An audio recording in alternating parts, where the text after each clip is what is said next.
Senator Biden, words have in the past gotten you in trouble, words that were borrowed and words that some found hateful.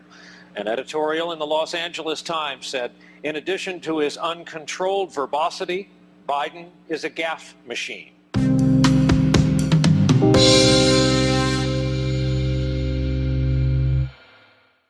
We have to come together. That's why I'm running. I'm running as a proud Democrat for the Senate. Oh, Sister Valerie, and I'm Jill's husband. Oh, no, this is Val, you switched on me. This is my wife. This is my sister. They switched on me. I'm told I get criticized by the new left. I have the most progressive record of anybody running for the United States. Anybody who would run. Your plan does nothing to tackle the #1 job facing the middle class. And it happens to be, as Barack says, a 3-letter word.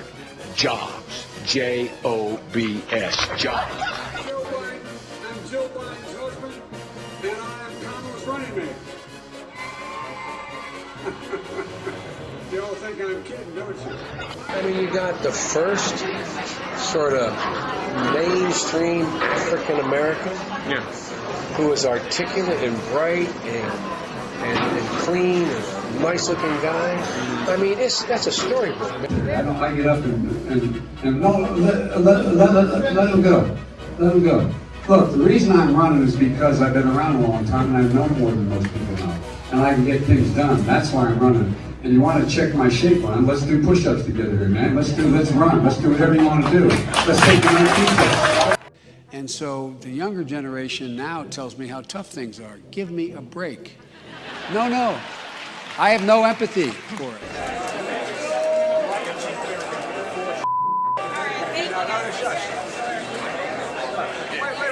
Wait. Take your AR-14. A lot of guys want it. I'm not worried. Will you ever run for political office again?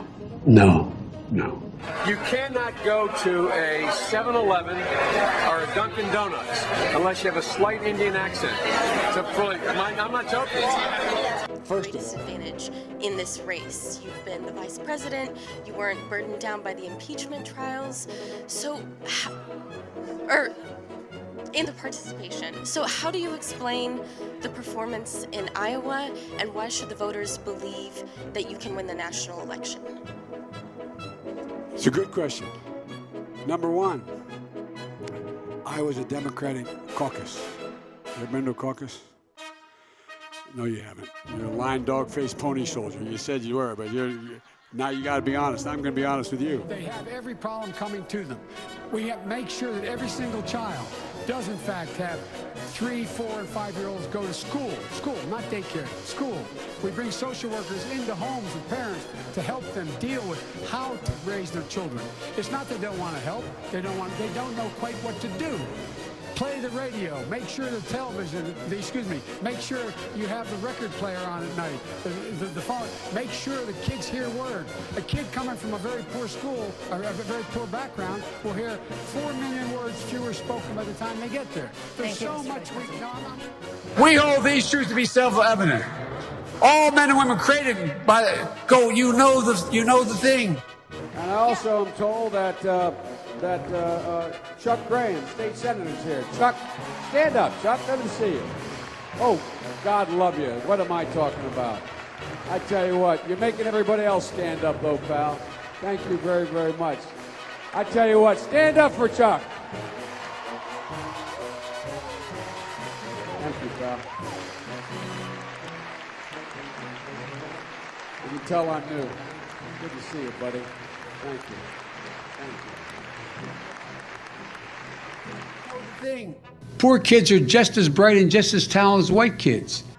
If you agree with me, go to Joe 30330 and help me in this fight. Thank you very much. over fiction. We choose truth over facts. And so, folks. And the other question is, could you quickly? I think I probably have a much higher IQ than you do, I suspect, and I'd be delighted to sit down and compare my IQ to yours if you'd like, Frank. Hey, all the kids, you want to come up here and listen? Come on up here. Come up behind me. My daughter Ashley's with me. My daughter Ashley got her first job down here at Kingswood out of school. She runs, she's a social worker. Anyway, Bo is associated here. Anyway, the point I want to make is, but I didn't know any black people. No, I really didn't. You didn't know any white people either. And Corn Pop was a bad dude. And he ran a bunch of bad boys. And I did. And back in those days, to show how things have changed, one of the things you had to use, if you used pomade in your hair, you had to wear a bathing cap. And I said, hey, Esther, you, off the board, or I'll come up and drag you off. Okay, you may cut me, man, but I'm going to wrap this chain around your head. A straight razor, you'd bang them on the... We still have comedy, though. We still have great comedy out there. There's always Ramblin' Joe Biden. What the fuck? Joe says shit that even people with Tourette's go, no.